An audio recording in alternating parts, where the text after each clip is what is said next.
ఈరోజు ఈ దేశంలో ఐఏఎస్లైనా ఐపీఎస్లైనా ఐఎఫ్ఎస్లైనా వివిధ ఉన్నతాధికారులు మా ప్రభుత్వంలో పనిచేస్తున్న వాళ్ళు నన్ను కలవడానికి వచ్చినప్పుడు వాళ్ళతో మాట్లాడుతున్న సందర్భంలో నేను వాళ్ళని అడుగుతుంటాను, మీ స్కూల్ ఎడ్యుకేషన్ ఎక్కడ, మీ కాలేజ్ ఎడ్యుకేషన్ ఎక్కడ. ఎందుకు అని అంటే ఒక అంచనా వేయడానికి వీళ్ళు ప్రభుత్వ పాఠశాలలలో చదివినరా ప్రైవేట్ కార్పొరేట్ స్కూల్స్లలో చదివినరా అని ఒక అంచనా కోసం నేను అడుగుతుంటా. 90% ఐఏఎస్ ఐపీఎస్లు ప్రభుత్వ పాఠశాలలలో చదువుకున్న వాళ్ళే ఎన్నికవుతున్నారు. అదేవిధంగా రాజకీయ నాయకులు ముఖ్యమైన హోదాలలో రాణించిన వాళ్ళు ఈ దేశం మొత్తం మీద చూడండి.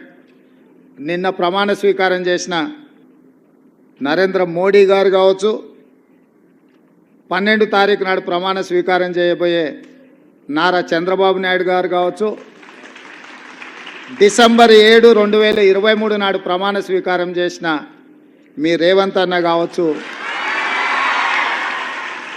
మేమందరం ప్రభుత్వ పాఠశాలల్లో చదువుకొని ఈ స్థాయికి వచ్చినాం. మేము ఈ స్థాయికి రావడానికి కారణం మా తల్లిదండ్రుల కంటే కూడా ఆ పాఠశాలల్లో చదువులు చెప్పిన గురువులదే.